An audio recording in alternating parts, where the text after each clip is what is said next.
Good evening, everyone, and welcome to this evening's information session on the TDSB's specialized programs. My name is Ryan Bird. I'm our Executive Officer of Communications and Public Affairs at the TDSB, and will be hosting and taking you through this evening's presentation.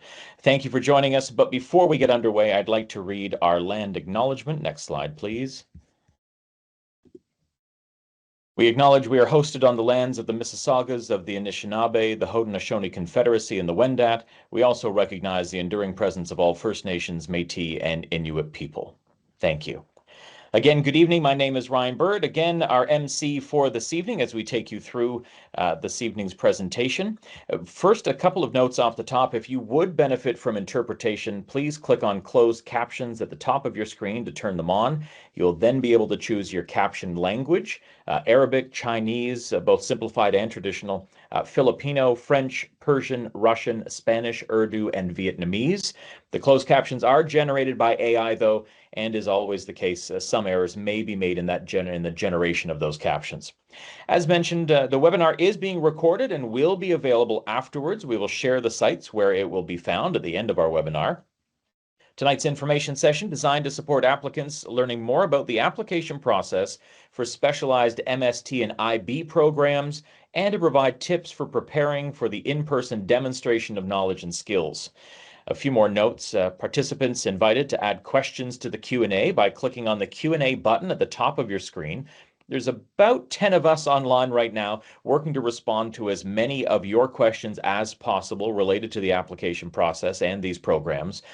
We won't be able to respond to very school-specific questions this evening. Those are best addressed to the school directly. Some questions will be responded to directly in the Q&A box. Others will be answered out loud, again in hopes of answering as many questions as possible. To help keep the Q&A manageable, if we could please ask to post your question a single time after the related portion of the agenda is completed. That'll allow staff to answer more questions. And a copy of the relevant questions and answers, including some of what we may not be able to answer tonight, will be added to the Q&A that is already posted on the Specialized Program website, tdsb.on.ca/specialized programs, along with a recording of this meeting for those that want to go back and listen or for others that were not able to make it. With that said, we will now go to the next slide, please. Agenda just taking you through. We will talk about how to apply for the Math, Science, and Technology, or IB, International Baccalaureate Specialized Programs. We'll talk about the demonstrations of knowledge and skills, the selection and admissions process, timelines. Then we'll get to the helpful tips to prepare and opening up questions not only about the process. We'll then open it up to questions to talk about Math, Science, and Technology programs or the IB programs. Next slide, please. There are a number of people that are taking part this evening and making tonight possible, whether it's Central Program Admissions Office, our Guidance, Career Development, and Student Wellbeing staff, myself and our team, Central staff, IT, our Associate Director, Louise Sarisco, Executive Superintendent, Diana Panagiotopoulos, a number of people all here to answer your questions this evening. Next slide, please. With that, we will get underway. I will now throw it over to Centrally Assigned Principal, Reiko Fuentes. Reiko, did you want to start us off? So very much, Ryan. Thanks everybody for joining us this evening. The purpose of this presentation is to provide you with an overview of the new application process, specifically for the TDSB specialized programs focusing in Math, Science, and Technology, and the International Baccalaureate Diploma Program. As students and their parents and guardians and caregivers begin to explore program options, it can't be emphasized enough that students themselves must be motivated and interested in attending these schools and programs. As Ryan has mentioned, specific questions about individual schools and their programs should be addressed with the schools themselves, or you can refer back to the program websites for Math, Science, and Technology and IB. And again, we're looking to provide sort of that general overview about the application process and those in-person demonstration of knowledge and skills. A couple of important pieces of information for you to consider. If a student is accepted into a specialized program and opts to not continue in that program, they will be expected to return to their local or designated school by address. Transportation is the responsibility of the applicant. Before applying to a school, please try to visit that school using public transportation, just to be aware of the distances, as our board is extremely large. All of our specialized programs are only offered in person. And please be aware that should you require support with your application, or if you don't have access to the technology necessary, please contact your child's current TDSB school for support. Next slide, please. So navigating the TDSB website. So the gateway to finding all of the information that's related to specialized programs can be accessed through the Find Your School link, which is on the TDSB homepage. And that TDSB homepage is tdsb.on.ca. And you can see the Find Your School with the magnifying glass located right in the center of that homepage. Next slide, please. So as you land on the Find Your School page, there are a couple of really important links that I just want to highlight. The big yellow box with the by home address will allow you to search for your designated school by address. So again, the school that you can attend because you live within the catchment area, no application is required to attend that regular program. Also, you can directly link to the Central Program Admissions Office that will oversee this application and other numerous applications for programs offered in the TDSB. There's a direct link to the Specialized Programs website, as well as a link to the out-of-area admissions website, which is another process and application overseen by the Central Program Admissions Office. So we'll jump to specialized programs. Next slide, please. So your landing page here, specialized programs, there is a shortcut if you're just looking to jump to it, tdsb.on.ca/specialized programs, has information on all 4 types of secondary programs. So our arts programs, international baccalaureate, leadership, and math, science, and technology. There is a sub-page for each type of program where you can get more information about the specific details of the school sites offering these various programs. For both math, science, and technology and IB, there's also a map showing the locations of the sites in the city of Toronto. There are other very important menu items also in there talking about admissions and application, academic achievement, and the demonstration of knowledge and skills.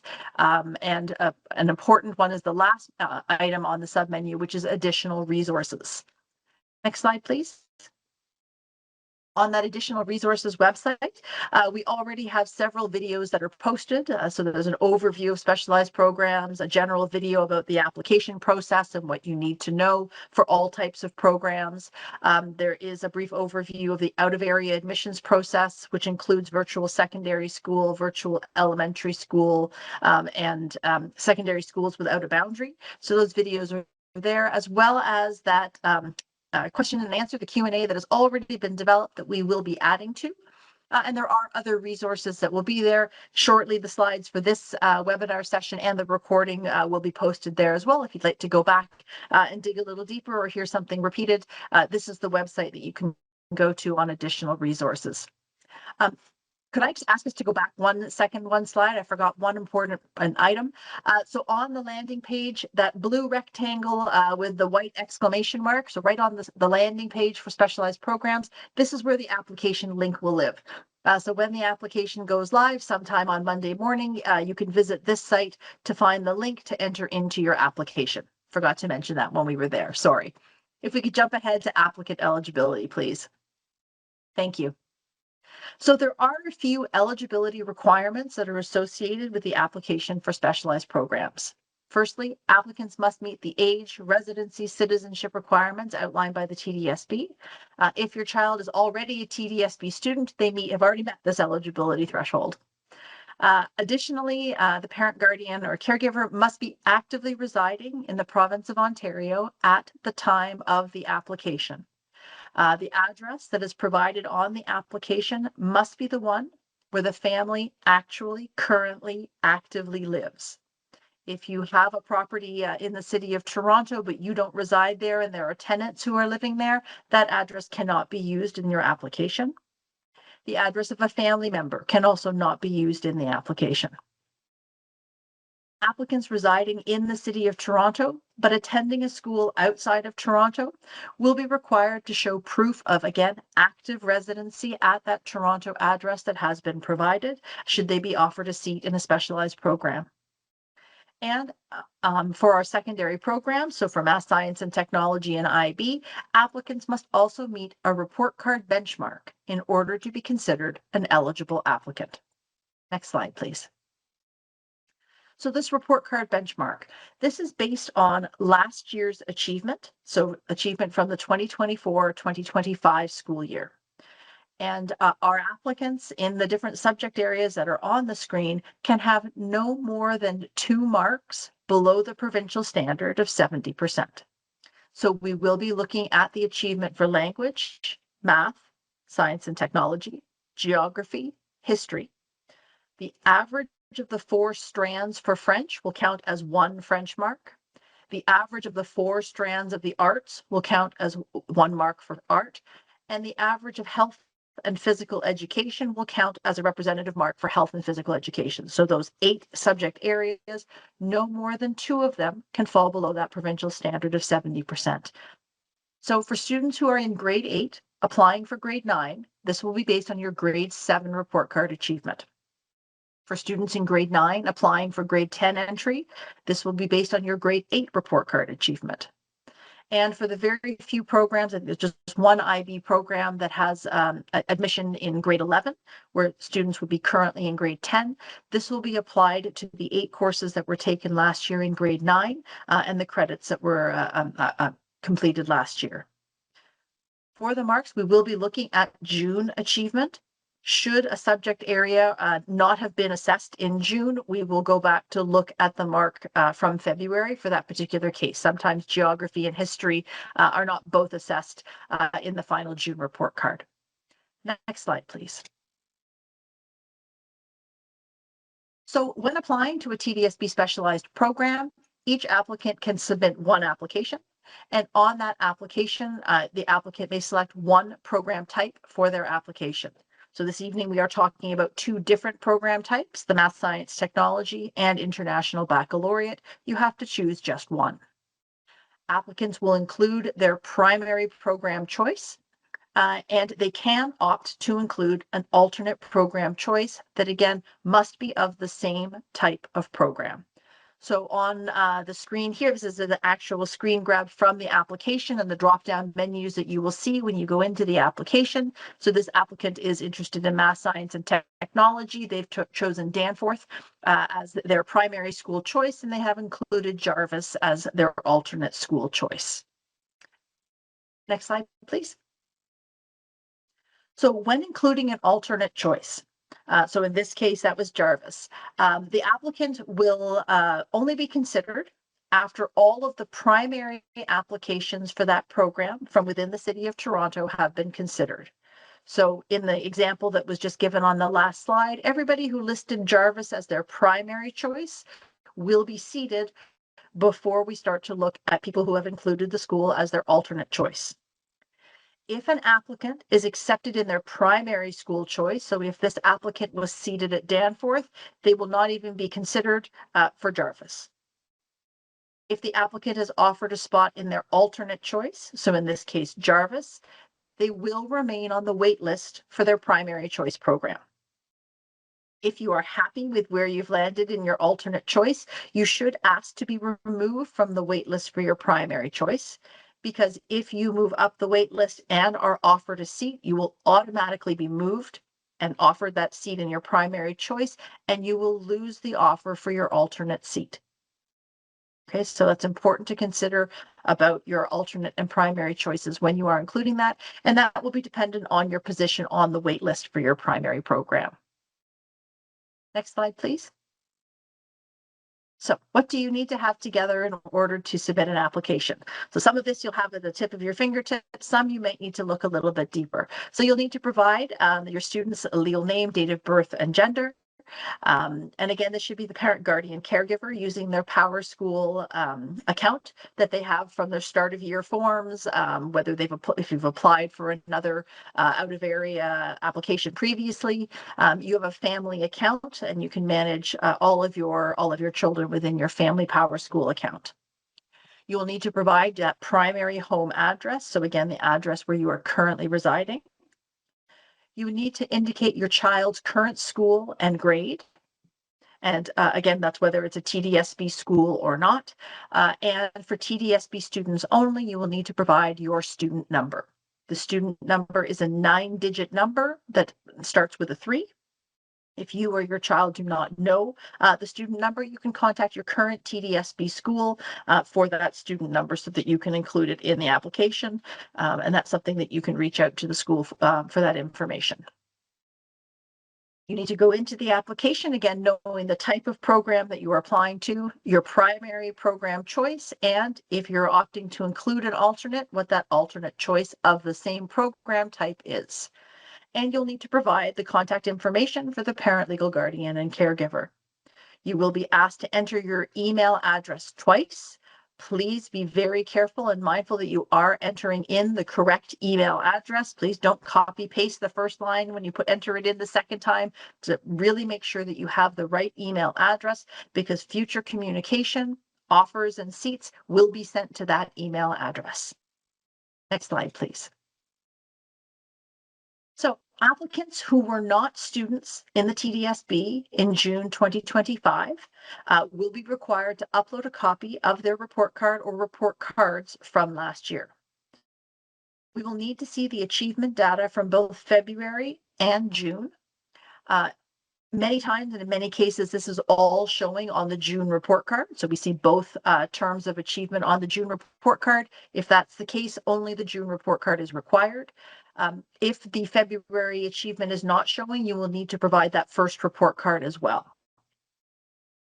If your report card is an alternate format, so again, it might have a different grading scale than percentages, please simply upload the report card as it is. If necessary, someone from the Central Program Admissions Office will reach out to you if we need any assistance in processing that report card.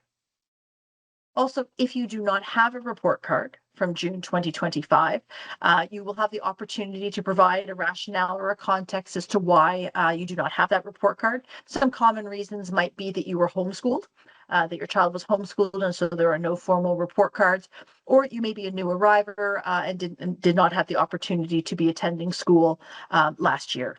So again, you can see on the image on the slide on the screen that there's an opportunity to check off if you do not have a report card, and you'll be asked again to provide the reason why and just a brief explanation, but your application will still be considered. Next slide, please. So once starting the application can be saved along the way. However, please note that you will not receive a reminder to come back and complete it and submit it by the deadline. So please be sure to remember to finish your application if you save it, but do not submit it. Please note that once you submit your application, it cannot be changed. You would need to contact your current school or the Central Program Admissions Office if a change was required, but please take the time to verify and check that the application has been completed and submitted as you have intended. There will be a video tutorial walking through the entire application process available on the Additional Resources website shortly, again, showing each step of the process, including how you save your work and how you can go back and access that saved work. Hopefully you have had the opportunity in the last couple of weeks to attend the open houses for the various specialized programs. Those open houses will be concluding today, I think. So hopefully you have had a chance to visit the schools to learn about the unique programs that are available. The application will close on Friday, December the 12th at noon. The link will be taken down at noon, but no further submissions will be submittable. You will not be able to submit anything after 12 noon on Friday. So please be mindful of that. But the application is not a first come, first serve application. All eligible applications that are received by the deadline will be considered. Having said that, if you know where you're applying and you have your submission information ready, please don't wait to the last minute to get started. We can try to get this in as timely basis as possible. But again, it is not first come, first serve. You don't need to do it first thing on Monday morning. That link isn't going anywhere until the 12th. Very important to note, after you submit your application, you will receive an email notification. It's a submission confirmation that your application has been received. It will be sent to the email address attached to your PowerSchool account. Please watch for it. Please look for it in your junk mail or in your spam. If you don't see it directly in your inbox, it will come almost instantaneously. It will include important information connected to your application submission with details about the in-person demonstration of knowledge and skills if you're applying to either MST or IB programs. And again, it will come from a no reply PowerSchool email address. You will want to make this a favorite or a recognized email so that, again, all future communication, if it was going into your junk mail, will not end up in your junk mail and you'll be able to receive it in a timely fashion. Next slide, please. So the seating criteria for specialized programs, applicants will be selected and seated in programs based on the strength of their application. The application score will be made up of two parts. The report card achievement from select subjects from last year will make up 30% of your applicant score, and the evaluation of your in-person demonstration of knowledge and skills will make up the remaining 70% of your scores. There's more information and details if you want to go back to visit this on one of those sub-menu websites, the Academic Achievement and Demonstration of Knowledge and Skills website that you can refer back to. Next slide, please. So if you are applying to an international baccalaureate program, that 30% of weighting of your applicant score will be based on the average of language, math, science and technology, French, which is determined by averaging the 4 strands of French, geography, and history. So there will be 6 marks making up the average, that 30% of your applicant score. As I've mentioned before, each grade we will draw from is the June Report 2 achievement data, unless there is no mark in Report 2. So again, geography or history, in which case we will go back to Report 1 for that achievement data. And again, this average of the 6 marks will make up the 30% of the applicant score. Next slide, please.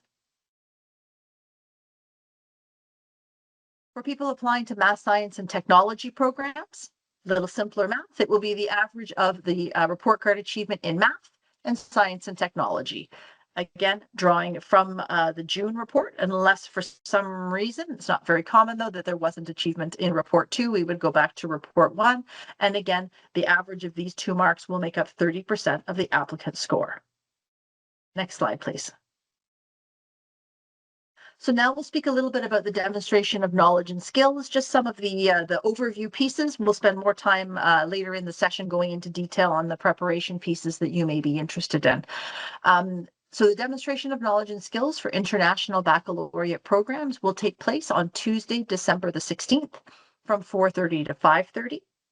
Applicants will be writing at their primary choice IB program.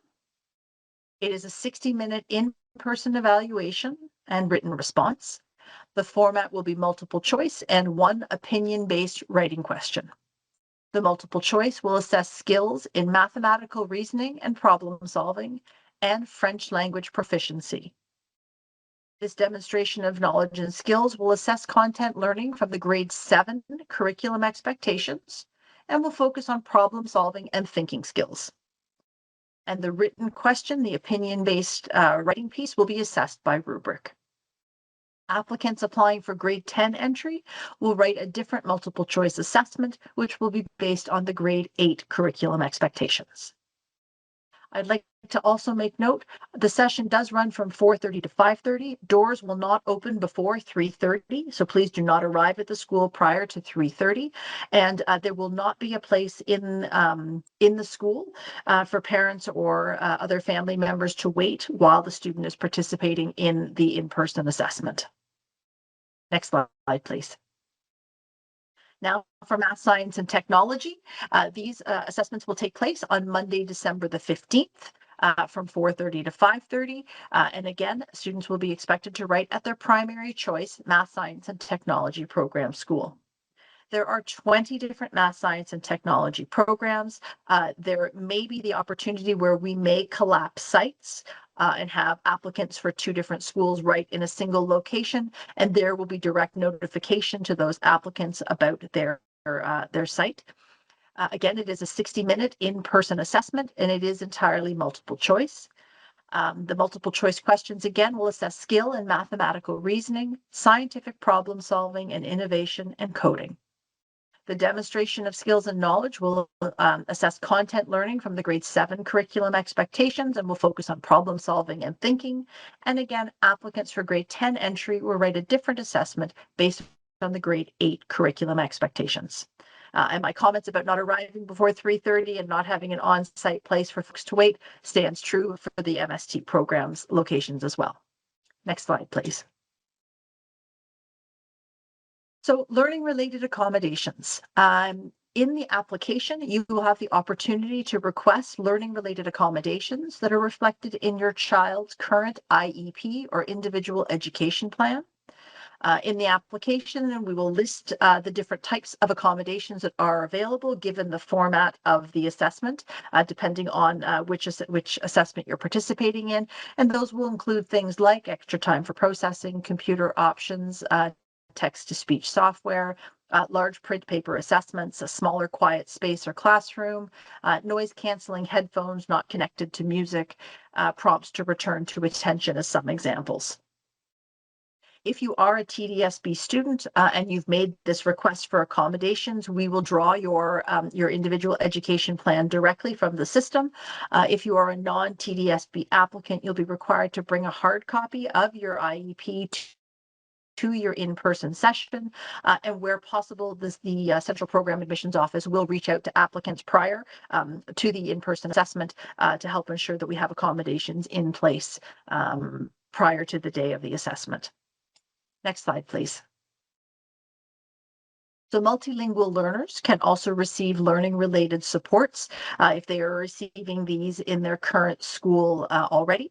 So students for whom English is not a first language can also have support such as the use of an L1 to English translation dictionary, and that would be in a paper or a book format. It could not be an electronic tool, and they're also eligible for additional time. This request can be made in the application as well. The applicant will need to bring their own translating dictionary to the assessment, and it will need to be reviewed by a staff member prior to the assessment. Again, if you have questions about the accommodations after you submit your application, you can contact the Central Program Admissions Office if you have any questions. Next slide, please. What you should bring. So again, this will come to you in your submission confirmation email, but I know that there have been questions. So a non-programmable calculator or a non-programmable scientific calculator, please note you will not be permitted to use your cell phone as a calculator. Writing tools. So a pencil, number 2 HB is the preferred version, as you will be using a multiple choice recording Scantron card, an eraser, a good eraser, and a pen are the writing tools. A ruler is optional. You would be bringing your current student card that shows your photograph and your last and first name. If you don't have a current student card with a photo, you can bring another piece of identification that shows your photo and your first and last name. If you require support with this, you can, for TDSB students, reach out to your current TDSB school. Schools have received instructions on how they can help to generate something that will support this requirement for the in-person assessments. Applicants can bring a bottle of water with them to their desk, but they will have no other belongings besides their writing implements, calculator, and the water bottle. Non-TDSB applicants, again, will bring a hard copy of their IEP. The multilingual language learners can bring that translating dictionary that has been reviewed by a staff member.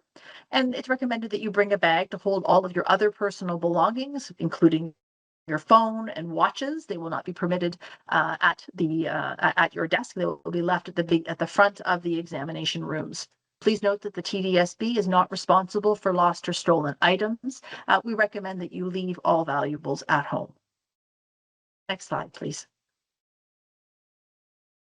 So the selection and admissions process. So as has already been mentioned, applicants will be seated in programs based on their applicant score. So the report card achievement for 30% and the results of the demonstration of knowledge and skills.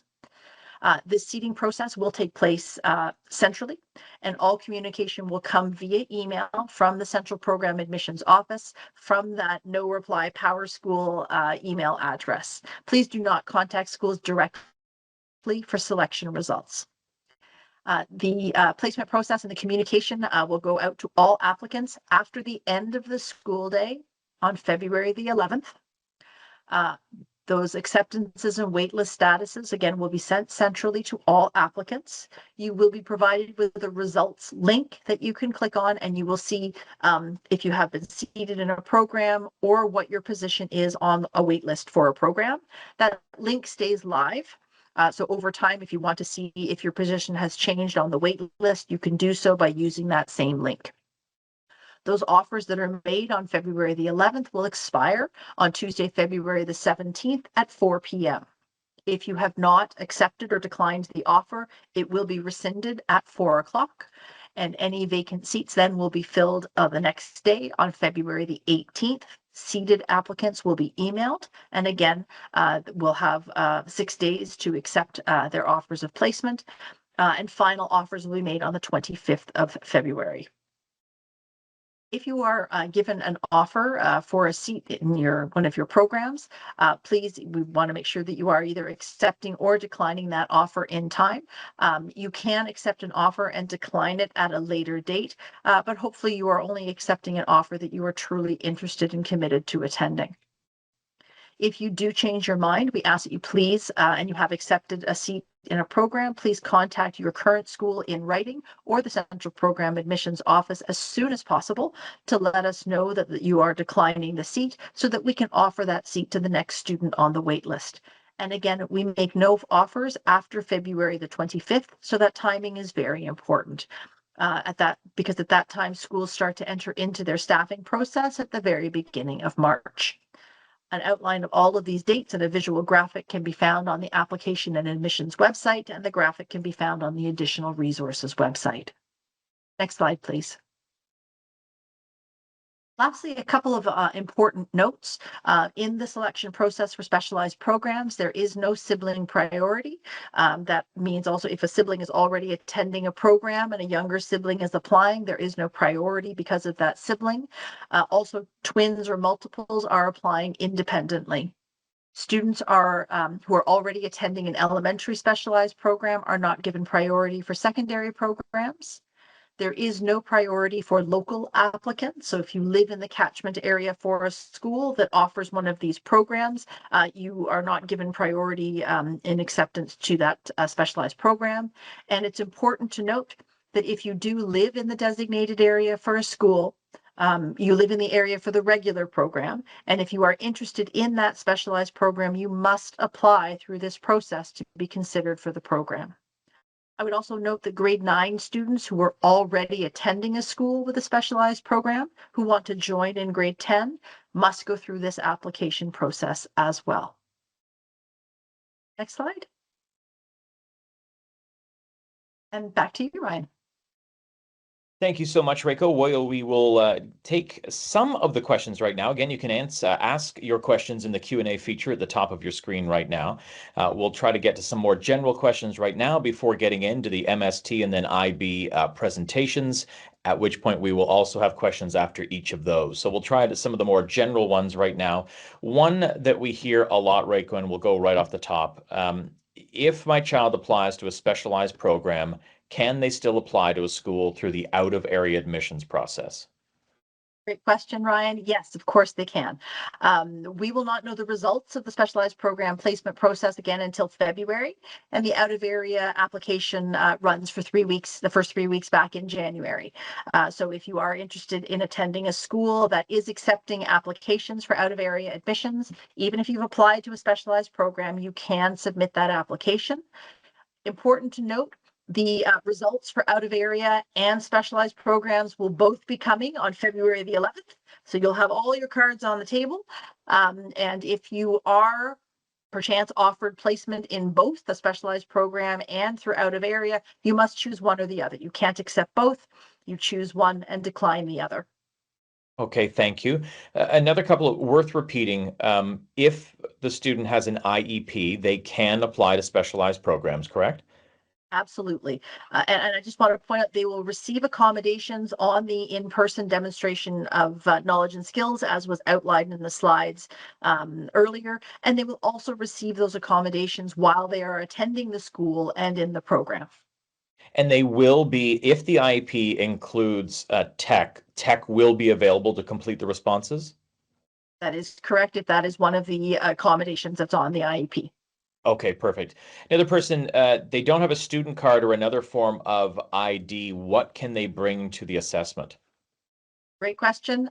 Again, whether you do have a student card, a passport would be another option, and there may be other forms of immigration cards, permanent residency cards that would meet the criteria. But if you don't have any of those, I know that for TDSB students and TDSB schools, they have the ability to generate a report that has the photo, school information, student name that can be sort of certified by the school that they can bring in place, and so they can ask their school for that. Please don't wait until the 15th or the 16th to ask for this. Do that sooner so that you make sure that you're able to get that documentation that we can support the schools. But the instructions have been sent to all school administrators already on how to generate this report. Okay. Another question, are parents, guardians, caregivers completing the application, or is the student? I would assume the student, obviously, they can do that together with their family, but It really should be done together. So the actual Power School account is owned by the parent. And again, they may have more than one child. They use this account again for the start of year forms. And the actual application to the specialized program really should be completed together. There are sections where there is a student attestation where they understand what they're applying for, that they need to complete the demonstration of knowledge and skills in order to have a complete application. And there are sections that the parent guardian must confirm and attest to as well in the application. So neither party should be doing it on their own independently. It really should be done in combination. back to an IEP question, independent education plan. If a student does have an IEP that offers more time, is that an option when it comes to this process? Yes, extra time is one of the accommodations that is available for these demonstrations of knowledge and skills. Okay. This person currently lives in Toronto, but not at a TDSB school. Do they register their child for a grade 8 local school, but not have them attend there to be eligible to apply for a specialized program in grade 9? So I can repeat that. non-TDSB students are absolutely able to apply. If you are seated and accepted, then you would go through the registration process for September 2026. But you do not need to register at a grade 8 school now. The application will support both TDSB and non-TDSB applicants. As a non-TDSB applicant, you will need to provide the report card data in that application. Okay. If a grade 8 student is placed in their alternate choice for grade 9, is there an opportunity to apply or transfer to their primary school choice for the following year in grade 10? So they could go through this application process again if they wanted to move to the other school location. Again, there are fewer seats in the grade 10 entry for both IB and math science and technology. There are some seats available, but significantly fewer. But yes, they could apply. There is no automatic transfer from one specialized program to another. It would have to be done through an application. Okay. The December 16th test, would we know the results right away? Also, when they apply, the report card reviewed and then selected to do the test on December 16th. So, well, first things first, results, how far after the 16th do we find out? So direct results from the demonstration of knowledge and skills are not shared back with applicants. They will be part of the applicant score, and that will generate the seating of our applicants in programs based on score. So what students and applicants will receive is on February the 11th.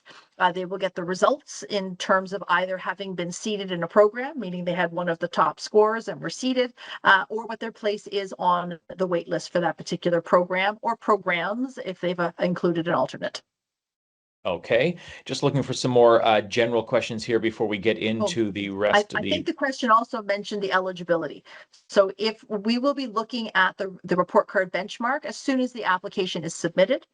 And so Okay. if an applicant does not meet the application, the report card benchmark, we will notify that family and let them know they are ineligible and they will not be participating in the in-person demonstration of knowledge and skills.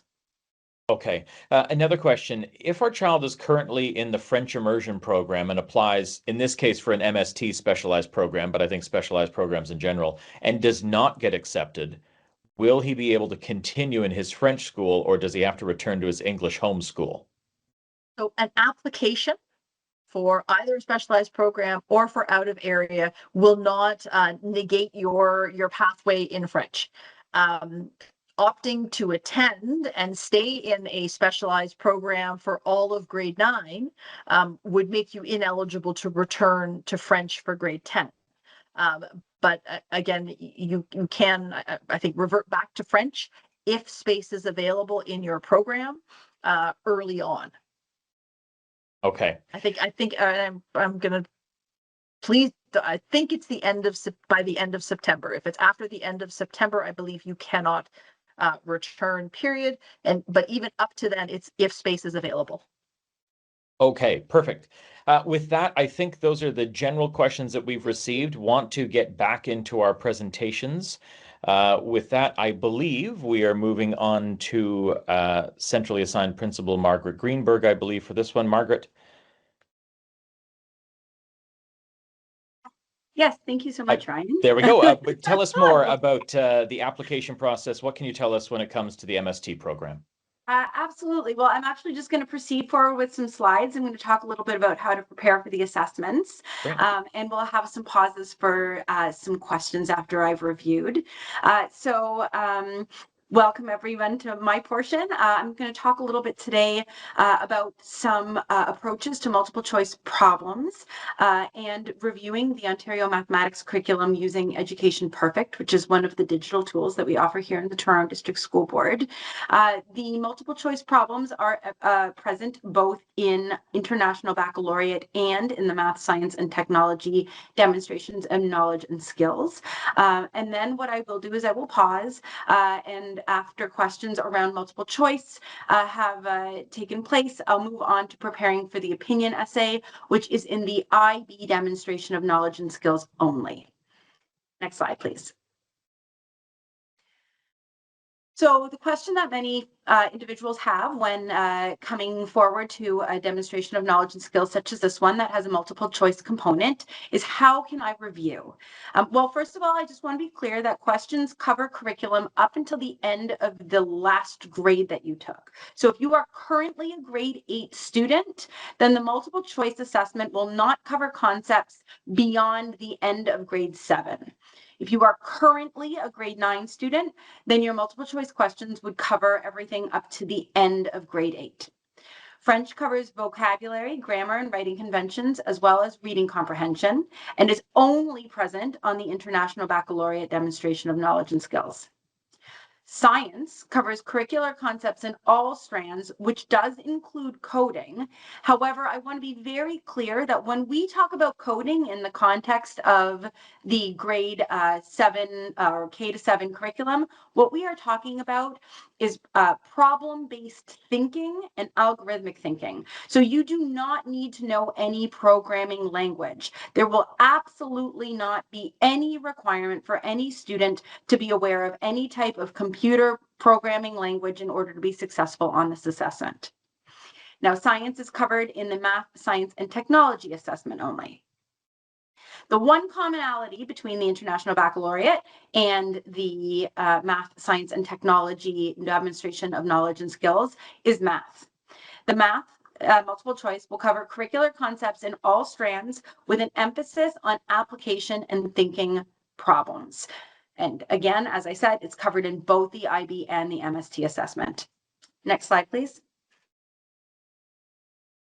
So for tonight's purposes, I'm going to go through a sample problem that you would see in mathematics because it is the common area for both assessments.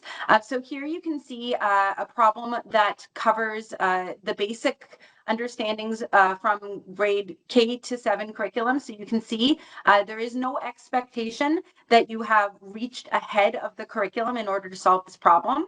And the problem shows that Alex pays $2.25 to take the bus, whereas Sam pays $3 to take the bus. So if they each take the bus 20 times, how much less would Alex pay than Sam in total?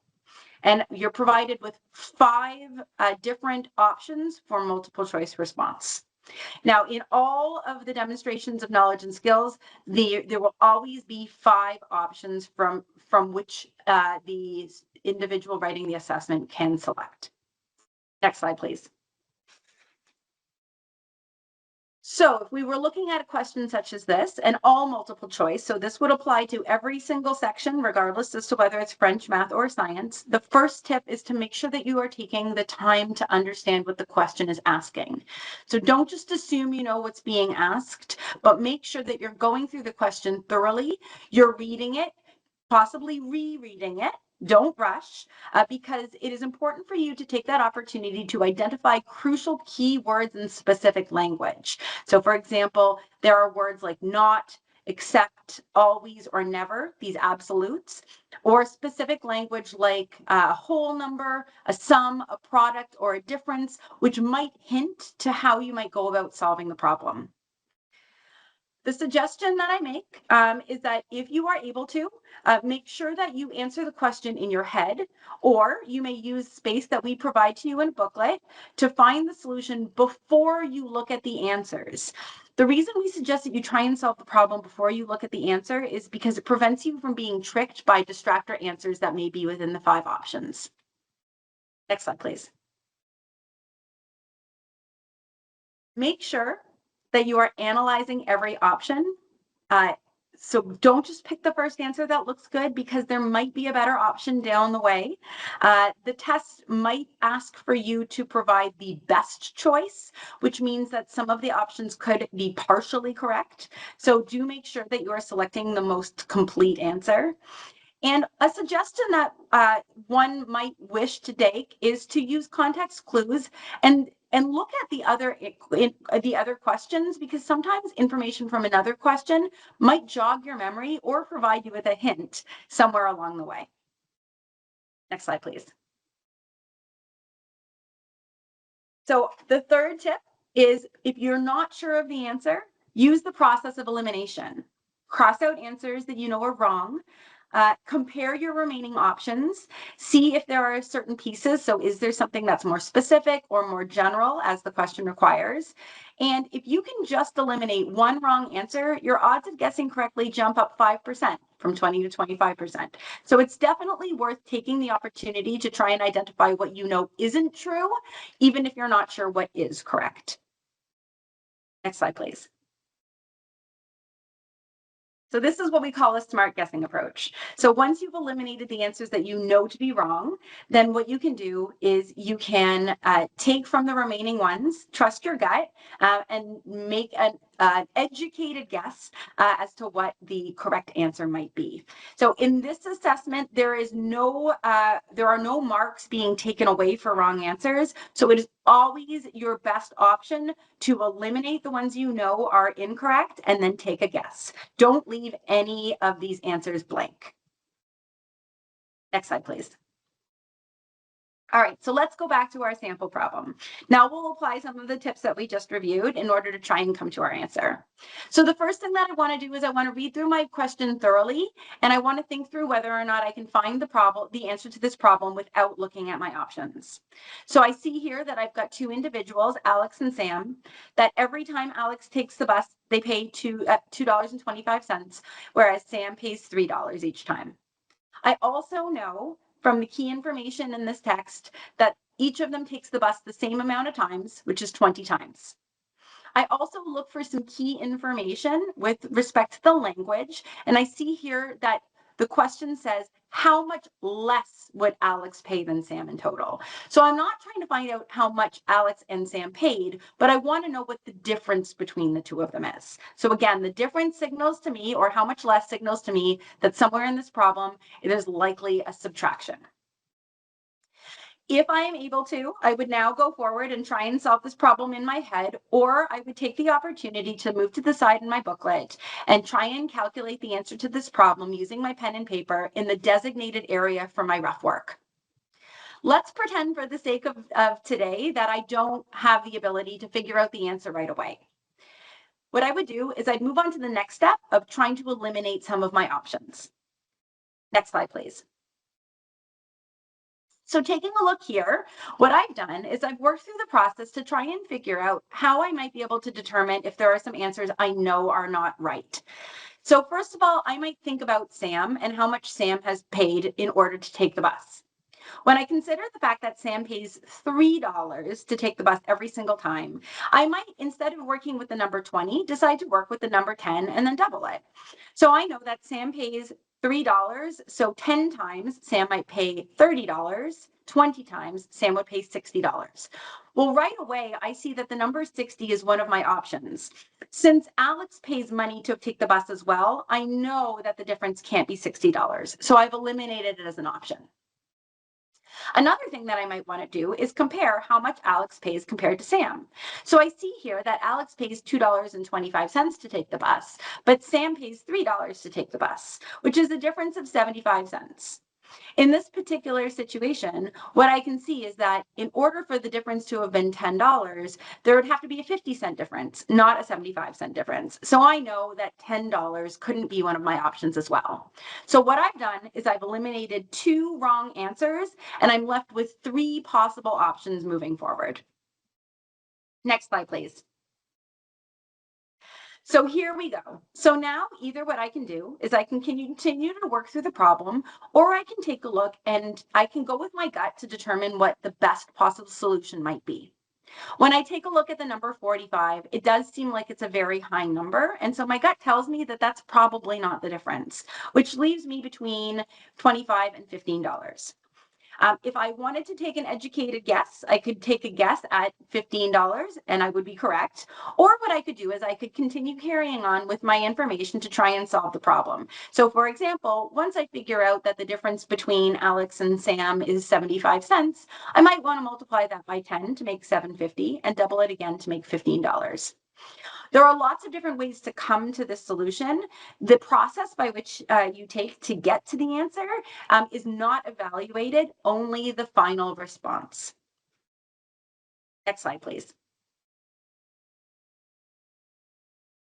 One of our additional tips is to make sure that you are pacing yourself and not getting stuck on harder questions. There is nothing wrong with going through and selecting the ones that you think are the most manageable first, skipping the ones that you are finding more challenging and returning to them. So if you get stuck on a question, mark it and move on. If you spend too much time on a hard question, you might end up sacrificing time that you would spend on easier questions later. Also, make sure that you're maintaining a pace. So be sure to keep an eye on the clock. There will always be in each classroom a common clock or timepiece so that students can monitor their progress. And make sure that you allocate your time wisely so that you aren't spending all of your time on one question and then rushing to get through the section later. Don't allow one difficult question to bog you down. Different people find different parts of a multiple choice assessment challenging. And so what one person might breeze through, another person might take a little bit longer. Make sure that you know your own pace and your own style and comfort level. Next slide, please. So here we go, pace ourselves, right? This is just a nice little visual. It's a suggestion. Everybody has their own pace, but we suggest that you take no more than about 60% of the time that you're spending on the multiple choice, going through that first pass and answering those easy questions. Then make sure you take some of the remaining time at the harder questions and allocate for yourself a few minutes at the end to do a final review, right? Don't spend 50% of your time on 10% of the problems. Make sure you're always checking your pace and checking the clock. Next slide, please. Finally, in that last amount of time allocated, make sure that you're taking a final review. Only change an answer if you're certain you made a mistake or found new information, because your first instinct is probably a good one. As a practical piece, do make sure that you have correctly filled out your answer form. Give yourself a few minutes at the end to make sure that you have bubbled in all of the values correctly, that you have not answered any, or you've not missed answering any questions. If you need to, take your best guess, and do make sure that you have not filled in the wrong bubbles. Next slide, please. So now, moving on from the multiple choice, the one question that has come up repeatedly is, how do I prepare myself for this particular type of demonstration of knowledge and skill? While we're not going to give you problem sets specifically geared around the problem solving and application, what we have done is created an opportunity for students to be able to access a high number of concepts that in particular review and emphasize multiple choice and application and thinking style problems that cover the content of the grade 7 curriculum. Or if you're currently in grade 9, it would cover the concepts up to the end of the grade 8 curriculum. Students in the Toronto District School Board, as well as many students from adjacent boards, do have access to a digital tool called Education Perfect. All students in the Toronto District School Board are currently registered and ready to use this resource. This resource provides students with immediate feedback and review lessons that are available through this tool. Now, there are a couple of things that are unique to the Toronto District School Board. So if you are a TDSB student, and when you log into Education Perfect, you will be able to find a special folder that consists of multiple practice lessons and assessments specifically entitled Grade 8 Specialized Program Review. If you are a student from another school board that has access to Education Perfect, you will need to approach your own teachers and ask them to assign grade 7 review questions to you.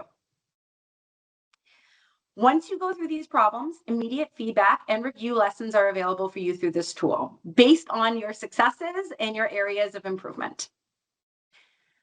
For additional learning, you can also reach out to your teachers who can add assessments in Education Perfect that will specifically provide you with additional lessons tailored to you.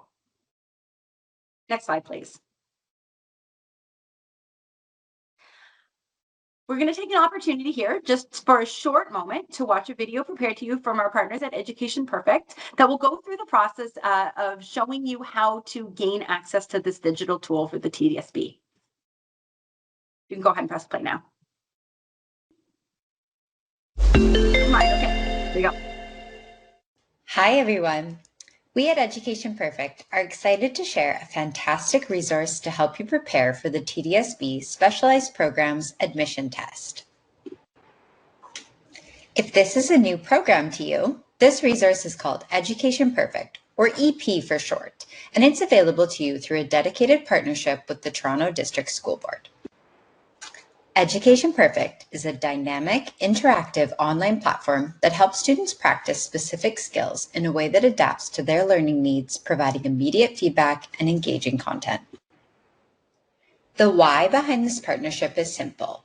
We want to ensure every student has access to high-quality, targeted practice materials to feel confident and ready for these important assessments and work together to achieve TDSB's Math Action Plan.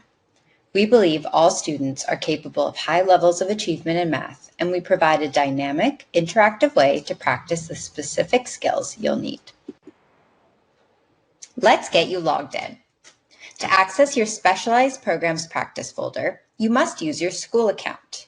You're going to navigate to educationperfect.com and simply select Login with Google. You will use your TDSB email address and the password synced to your Chrome account. A new password is not required to sign in. Now that you're logged in, let's navigate directly to your practice material. Follow these steps. First, look on the left-hand side of your screen and click the library icon from the menu. This is where all of the content lives. Once you're in the library, you'll see folders for all of your subjects. Go ahead and click the Mathematics folder. Scroll down a bit and find a clearly titled folder just for you. Click on the folder titled Grade 8 or 9 Specialized Program Practice. Once you open this folder, you will see the core preparation tasks. You have 3 essential activities to complete to prepare for the upcoming test. Take your time, focus on understanding the concepts, and use EP's feedback to learn as you go. Teachers have the ability to assign additional practice resources to you or to the class and may do so on their own. These will show up in your homepage, ready to explore. We understand that this is a significant time as you prepare for the upcoming assessments. The Education Perfect and TDSB partnership is here to support you in using this tool to prepare. Please remember to utilize the resources available and, most importantly, be kind to yourself through this process. We wish you all the best as you prepare.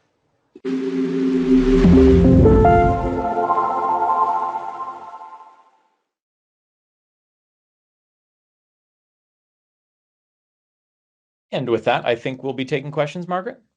Yeah, I just want to add one last thing just before I start taking some questions. And that's just that in addition to Education Perfect, which of course is one of our digital tools, there are also a number of resources that are available on TVO, as well as tutoring that is available if anybody is having going through the problem sets and asking for questions or wants immediate feedback. All of that is available on TVO Ontario, and all of that covers the curriculum up to the end of grade 7 or grade 8, depending on the entry point that you might be at. So there are an overwhelming number of resources, and TVO covers not only mathematics, but also the science and the French curriculum. Perfect. Okay, we are going to get to as many questions as we can because we do have to come back to more on the IB program. So we'll take some more on the MST. Margaret, when taking the MST program, would the courses be advanced compared to the normal grade courses? So MST programs are enrichment programs. So they have a focus on a math and science and technology. The types of programming is varies school by school. So I would certainly direct you back to your schools of interest in order to get a broader sense of what that particular program is offering for the student in question. Okay, thank you. I don't think this is available, but are sample or practice tests available online for the demonstration of knowledge and skills for math and science? No. So the assessment in its complete form itself does not have practice problems, but as I said, there's a variety of problems that are available, or practice problems that are available either through Education Perfect, TVO, through your local school, and none of the concepts that will be asked of applicants will go beyond their previous year's curricular area. So there will be no expectation of learning beyond the curriculum. Okay, thank you. This person is saying, if I'm applying for an MST program, do the math and science and technology grade 7 report card marks weigh more than the other subjects when it comes to accepting applicants to the program? So I may ask Reiko to join in to answer that. one. Yeah. Thanks, Reiko. Could you repeat the question one more time? Was that So MST? the person, yeah, if they're applying for an MST program, do the math, science, and technology grade 7 report card marks weigh more than the other subjects when it comes to accepting applicants to the program? So only the math and the science and technology marks make up the 30% if you're applying to a math, science, and technology program. Okay, thank you for that. No problem. How do they, some person saying, how do we mark the answers in the paper? I don't know what Scantron is. How do they work? That's multiple choice that you fill in. Are we talking bubbles here, Reiko and Margaret? Yes, and rest assured that one of the first things that we will do when you arrive at your demonstration of knowledge and skills is there will be a review for everybody once they're seated in their rooms as to how to properly complete the Scantron sheet. So we want to make sure that everybody is successful, not just in the assessment, but also in filling out their Scantron sheets. So we will make sure that we review it at the beginning of the assessment, and there will also be staff members there to assist you at any point during the demonstration of knowledge and skill. So just to be clear, there's no writing piece for the MST exam, right? It's just the multiple, it's the Scantron? That's correct. Well, for the Okay. math, science, and technology, it is just multiple choice. Okay, perfect. Do you provide paper for working through the question, or should we bring our own? That's one question. It's a great question. So everything that you will need as far as paper goes will be within a booklet that is provided to you. So we ask that individuals please do not bring anything into the exam. In fact, they cannot bring paper into the exam, nor can they take any paper from the assessment. But what we will do is make sure that in the booklet, there is plenty of space for individuals to do any kind of rough work, thinking work that they might need to in order to be successful. Okay, I'm looking at the time. We're going to do some rapid fire questions for both of you. Are all questions worth the same number of points? Yes. Thank you. How long is the test? 1 hour. Okay, someone just asking about TVO and not being familiar with TVO. It is the Ontario, among other things, it is a TV channel, but they have a fantastic website with resources. Fair? The best to go to the website to find out more? TVO.org. I answered that in the Q&A. Perfect. Next person, my child is currently in French immersion. The French immersion high school offers an MST program. Can they do both MST and French immersion concurrently? They cannot. There is an overlap of courses.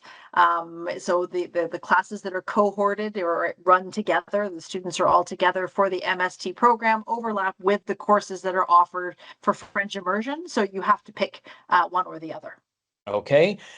This person's home school has a local MST program. Will a student's placement depend on their mark compared to other applicants for that school, or is there a different process?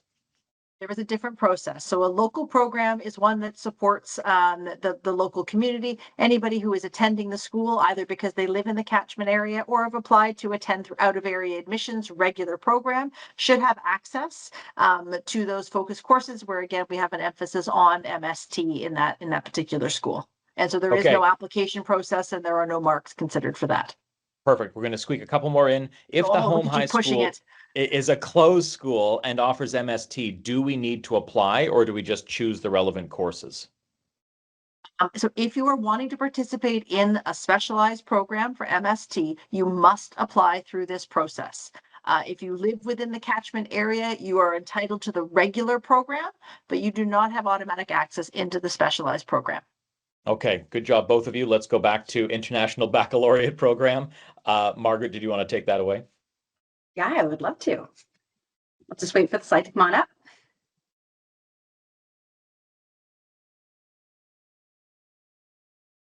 Okay, so this section is particularly focused on preparing for the opinion essay for the International Baccalaureate.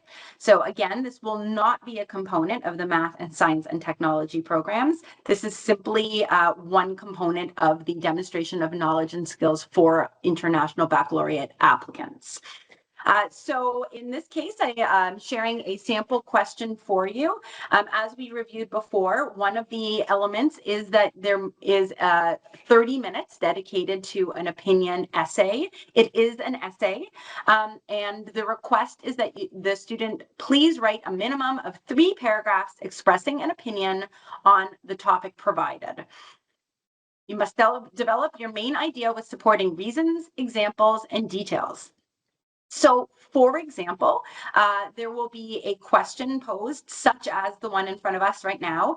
Do you think schools should restrict the kinds of foods that students bring for their snacks and lunches? Why or why not? Next slide, please.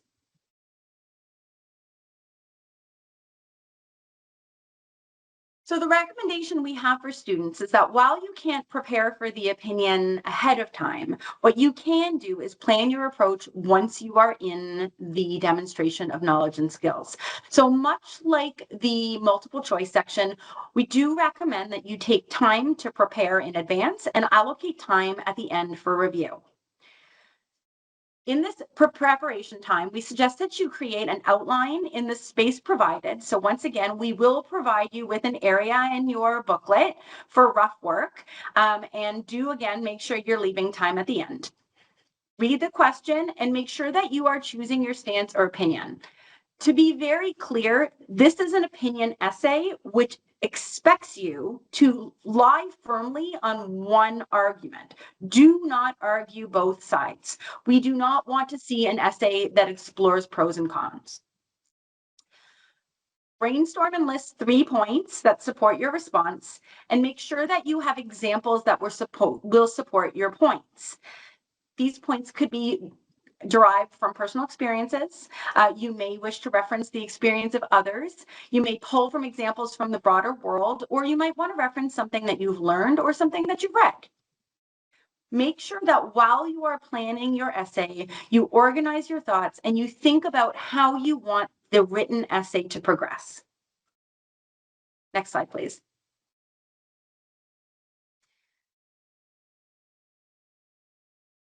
In as much as there is a section for your planning, there is also a designated section for your writing. So when it comes time to write your response, do make sure that you are using the designated writing area in your booklet. We will not be assessing any writing that is outside of the ruled line. So do not write in margins, do not carry on and write on the back of the booklet. Anything that is not in the ruled line will not be assessed. Make sure that at this point, when you begin your writing, that you stick to your outline. It's very easy to get caught up in the writing process, especially when you've got momentum going. So please do make sure that you're taking the time to follow your plan, because it's the best way to communicate your ideas to the reader. Make sure that you're writing an opening paragraph that clearly expresses your opinion, and make sure that you include at least 3 sentences that provide reasons that support your opinion. Next slide, please. To support your organization of ideas, make sure that you're following a system. For example, one that's extremely common is to use point, proof, and comment in order for you to make sure that you have this to connect a series of sentences in your body paragraph. So for example, you might want to use things like "this is true because," or "for this reason I believe," or "obviously no one could doubt that," as a way to reinforce your particular stance or opinion. Do make sure that your points are and that your sentences are connected, that they are not a series of bullet points. And do make sure that a concluding paragraph that connects the main idea, beginning with words and phrases like "this is why," or "to sum up," or "therefore," exists in order to round off your conclusion and to make sure that once again you have reinforced your particular stance. Next slide, please. When you get to the point where you are ready to review and revise, make sure that you've written your response in the correct section and that you did not go beyond the ruled lines. Make sure that you're putting your best writing forward. Go back and check that you have capitals at the beginning, that you have correct punctuation at the end. Make sure that all of your reasons are supported by examples, that your essay is logical, that it draws the reader in and it flows. Make sure your writing is clear and easy to read. Go back and make sure that you're correcting all of those potential spelling errors, really taking an overview and making sure that grammatical conventions are followed so that you are presenting your best possible version of your opinion essay. Next slide, please. So we have a physical checklist for you, and of course, this will be posted later. You will have to convert it to a mental checklist once you go into the demonstration of knowledge and skills, because you can't bring it in with you. But through the mental checklist, you might want to think of the following things. You want to make sure that you have a clear position and that you brainstormed your ideas and that your outline has those 3 points that support the position.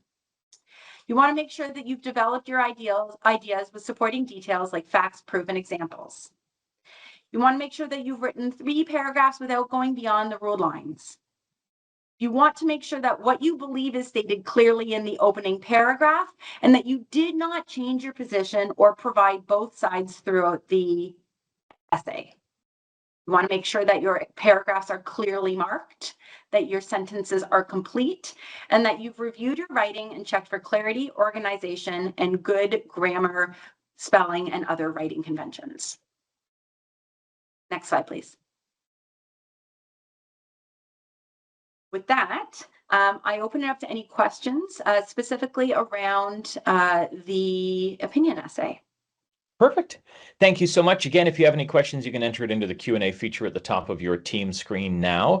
I'll try to get to some IB questions, and then we do have some math, science, and technology questions still left over as well to get to. So this person asking, if I don't make the IB program this year, can I try next year in grade 9 to apply? Good answer to that question. Thank you, yes, Rico. the IB programs do have grade 10 entry, so you can apply from grade 9 into grade 10 again through this application process that will happen in the fall next year. I don't believe so, but is there a retake exam day? I don't believe so under this program. There is an alternate day that has been set, and it's only for very specific and certain circumstances, because of the late date at which the changes to the admissions process were announced. If someone has made travel plans and made those travel plans prior to October the 21st, after they submit their application, they can reach out to the Central Program Admission Office.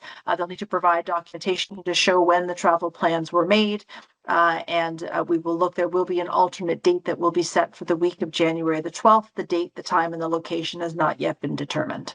But nothing obviously for someone who feels that they didn't do well or No. experience challenges. There's only one opportunity, just to be There clear. is only one opportunity. Okay. Margaret, for the IB essay, is there any requirement for a minimum number of words for the essay? So we won't be looking at the number of words, but again, there is an emphasis to ensure that there are there's a clear position, that there are 3 supporting reasons for that position, and there are examples that support those reasons.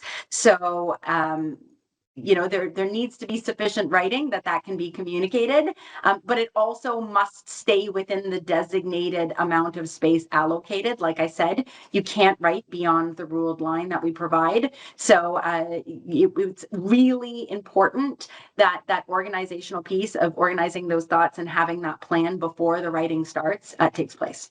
Okay. Are the 30 minutes given for each of the test and essay just suggestions, or will the test get taken away after 30 minutes and replaced with an opinion essay space? Is it divided evenly like that? No, it's just suggestion. So what we have done is created the assessment such that there should be sufficient time within the first half an hour to complete the multiple choice, and then sufficient time for the opinion essay in the latter half. But if someone were to move quickly through the multiple choice, or they wish to take more time on the multiple choice and move quickly through the opinion essay, everybody has their own pace. It's just really a suggestion, as long as it's finished within that 1 hour time period. Okay. And then are the opening and conclusion included into the 3 required paragraphs? So typically I would say no. Typically the opening and the conclusion are shorter and not necessarily providing those reasons. But what's really what is critical in the question, and again, when you read the question, it is very clear that it does ask for 3 paragraphs that have the reasons and the examples. So those are the critical pieces here. Okay. Will there be teachers there to ask questions to for students that have questions? Well, we'll have students, staff members who are invigilating in every room, and they will be able to support general questions made by students, but they won't be subject experts necessarily, and nor would they be providing subject-specific responses. Yeah. Okay. This next question, I'll ask either of you if you have anything to add, but someone just asking if the SHISMs, the specialist high skill major, considered a specialized program, and do we have to apply separately for that if it's available at our home school? So no, those are 2 separate programs, SHISM and specialized programs. And if you're interested in that, you would have to apply for that. Am I correct in that? SHISMs really don't start until grade 11. That's where the depth and breadth of programming takes place. And if it's available at your local school, you will have access to that SHISM program as a student of the school. Okay, perfect. Thank you. Back to math, science, technology. If I apply for math, science, technology school and it gets accepted, and then later we receive a gifted school offer, am I still eligible to accept the gifted offer? So we have met with special education and looked to align dates. So you will know about offers of placement for gifted programs in late January, late January. And your deadline to accept will come after February the 11th. So you will know the outcome of your application to specialized programs before you have to submit your response about your placement in the special education intensive support program. So you'll know about specialized programs, you'll know what your gifted placement offer was, and again, you will choose one to pursue and then decline the other offers. Okay, thank you. For the essay, are you looking more at the structure/format or the strength of the argument and content? All of these aspects will be considered in the rubric. Okay, thank you. Some person just asking for clarification. Can my child sit for both IB test and the MST one for grade 9 admission in 2026? So I've responded in the Q&A, no, because you can only choose one type of program to apply to. If you choose IB, you'll sit the IB assessment. If you choose MST, you will sit the MST assessment. Okay. We ran the sessions for these two programs together because the strategies for the multiple choice content, which is common in MST and IB, the strategies are quite similar in terms of how to approach the problem. And then the IB evaluation will also have the written component, which was the last element covered in the presentation. Okay. Margaret, I don't know if we have finalized this yet. Do we know how many questions in the MST test? I think at this point we have not finalized it. Okay, no, that's but fair. I will tell you that it's sufficient for the 1 hour allocation. Okay. Does it matter what kind of calculator they bring to the test? Yes, yes, it does. Yes. Do you want to answer that one, Reka? I was just going to say it has to be a non-programmable. It can be non-programmable scientific or non-programmable dollar store calculator. It cannot be your cell phone. It cannot connect to the internet in any way, shape, or form. So it's a simple old school calculator is what we're looking for. Margaret, anything you want to add to that? Absolutely. So there's nothing on this assessment that would require anybody to have a graphing calculator or any sort of specialized calculation device. Really anything that could come from the dollar store, could come from your local Grandin toy, no matter what it does, as long as it is not programmable, it can't hold any content, it can't communicate with anything else, it is fine to bring in. Okay, I think that is a good answer. And one saying, I think we touched on this before, but I think someone just wants some clarification. They want to confirm whether the selection is based on comparing the scores of students who applied to the MST program within the same school. In other words, are applicants chosen based on how their scores ranked compared to other students who applied to the MST program at that specific school? That is correct. Okay, thank you. Do we know at this point how many people get into the IB program every year? I guess that would vary depending on school. Is there a rough number that we've used previously? It does vary by school, and it will depend on the number of eligible applicants that there are for each program, because we would allocate number of classes that would come in. And so some of our schools have 3 cohorts or 4 cohorts, and some of them are smaller and would have 2 cohorts. So it changes from year to year. Okay. Someone's just asking if TOPS has a grade 10 entry. All of the math, science, and technology programs do have limited seats available for grade 10 entry. So obviously more seats available as you're doing grade 8, 9 entry, but grade 9 entry, but obviously there are limited when you start moving into it. Okay. Can my child apply to 2 different IB schools, but do testing for one school? So because there's only one date and time, and we want our applicants to write and sit the assessment at their primary choice program. So you may have included an alternate, but you're going to go to your primary choice location to write the assessment. So you only write it once because it's at the same day, same time. You can't write it in 2 places. And then when it comes to technology accommodations, do students that have that in their IEP, do they bring their own device, or is that something that one of our staff provides? So at this point, we will be providing technology at the site. And there will Again, be and that's security something things on that. And that is something to arrange, obviously, ahead of time as part of the process. Yeah, we'll be working through that through the Central Program Admissions Office. Okay, so we're just getting, I'm just looking at the time and looking at we have just a couple of questions left, but I think, I think we can wrap this up into a larger question. So someone's saying, what are the date and time again for the MST and IB assessments? Let's just talk, maybe Reiko and or Margaret, let's just talk about some important dates that we should know just as we come to the end of our session. What are some of those big dates that people should remember? To review that. So the application will open on Monday, November the 24th at sometime in the morning. It may not be 7 in the morning, but it will open in the morning on Monday the 24th, and it will close at noon on Friday, December the 12th. The assessment for math, science, and technology programs will take place on Monday, December the 15th. That's from 4:30 to 5:30. The IB programs will write their assessment on Tuesday, December the 16th, again at your primary site location from 4:30 to 5:30. We'll be working on all of the scoring, and that will take place, and results will be emailed out to all of our applicants on Wednesday, February the 11th. You'll have until February the 17th to accept or decline your offer. Where there are vacant seats, additional offers will be made on Wednesday the 18th, and again on Wednesday the 25th. If there are any seats available, they will be offered to the first on the wait list. And the 25th will be the final day that offers will be made, and at that point in time, the central wait list will expire.